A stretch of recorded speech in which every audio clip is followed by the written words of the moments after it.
हिंद ऐं सिंध में रहंदड़ समूरनि दोस्तनि खे लर्न विथ GFX चैनल ते भलीकार इन उम्मीद सां त तव्हां सभु दोस्त ख़ैरियत सां हूंदा। जी त अॼु सिंधी नसर वारो जेको हिसो आहे उन में असीं पढ़ंदासीं अमर जलील खे।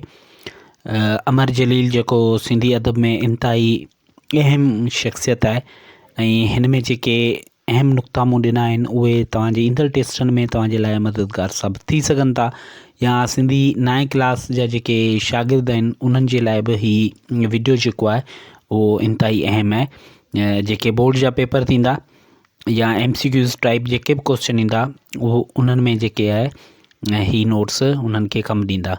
सो हलूं था। अमर जलील जो पूरो नालो अब्दुल जलील आहे। अमर जलील जो पूरो नालो कहिड़ो आहे? अब्दुल जलील आहे। उनखां अलावा अमर जलील जे वालिद जो नालो काज़ी अब्दुल गनी आहे। सवाल अची सघे थो अमर जलील जे वालिद साहब जो नालो कहिड़ो आहे? अमर जलील जे वालिद साहब जो नालो अब्दुल गनी आहे।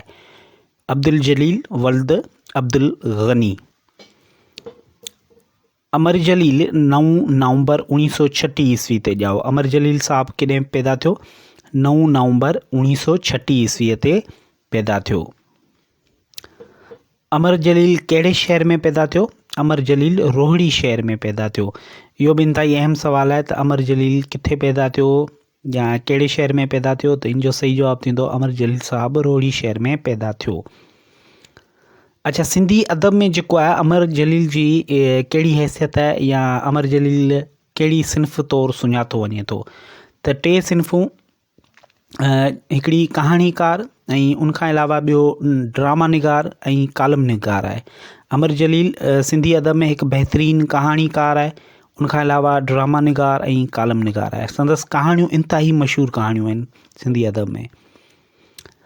अमर जलील जूं कहाणियूं सिंधी अदब में अहम आहिनि, मतिलबु त अहम किरदार अदा कनि थियूं ऐं संदसि किरदार जेके आहिनि कहाणियुनि में जेके किरदार हूंदा आहिनि उन्हनि जे हवाले सां हिन में लिखियलु आहे त संदसि किरदार जी गुफ़्तगू लाजवाब, मतिलबु त किरदार जेके आहिनि उन्हनि जी जेको गुफ़्तगू जेके मकाला हूंदा आहिनि पाण में उहे तमामु बहितरीनु अंदाज़ सां या बहितरीनु तरीक़े सां बयानु थियल हूंदा आहिनि। अच्छा, अमर जलील हिकिड़ो ई नावल लिखियो आहे सिंधी अदब में जंहिंजो नालो आहे नेठि गूंगे ॻाल्हायो, ऐं इहो नावल सिंधी अदब में इंतिहाई मशहूरु नावल आहे नेठि गूंगे ॻाल्हायो, जंहिं ते मुंहिंजे ख़्याल में बंदिश बि लॻी हुई। सो अमर जलील जो लिखियलु नावल हिकु ई आहे सिंधी अदब में जेको आहे नेठि गूंगे ॻाल्हायो। तंहिंखां पोइ सिंधी 9 क्लास जे किताब में जेको चरियाई कहाणी आहे उहो कहाणियुनि जो मजमू अमर जलील जो सिंधू मुंहिंजे साम ऐं उन तां खयल आहे। त इहे हुआ सिंधी 9 क्लास जे लेवल ताईं अहम सवाल जेके मूं हिते अहम नुक़्ता जेके हिते मूं हिते वंड कया आहिनि। उमेद त हीअ तव्हांखे पसंदि आया हूंदा। जेकॾहिं पसंदि आया हुजनि त लाइक कमेंट ऐं शेयर लाज़मी कजो, ऐं जेकॾहिं को हिन चैनल ते नओं आहे त डिस्क्रिप्शन में ॾिनल लिंक ते वञी करे प्रीवियस लेक्चर ॾिसी सघे थो ऐं उन मां अहम नुक़्ता जेके आहिनि उनखे नोट करे ऐं उन मां तयारी करे हू टेस्ट क्वालिफाई करे सघे थो। इंशाल्लाह सुभाणे जेको आहे नए मौज़ू सां गॾु हाज़िर थींदासीं। हाणे सिंधी अफ़साना जेके आहिनि 9 क्लास में उन्हनि तरफ़ पाण वेंदासीं ऐं मूंखे उमेद आहे तव्हां जेको आहे रोज़ जे बुनियाद ते ही वीडियो ॾिसंदा ऐं पंहिंजे दोस्तनि सां बि शेयर कंदा त जीअं जेके बि दोस्त आहिनि उहे सिंधी अदब मां जेको आहे बहितरीनु नमूने तयारी करे सघनि। इंशाल्लाह सुभाणे वरी नए मौज़ू सां गॾु हाज़िर थींदासीं। तेसीं ताईं पंहिंजे दोस्त जीवत कुमार खे इजाज़त ॾींदासीं। सलामत साथ सलामत।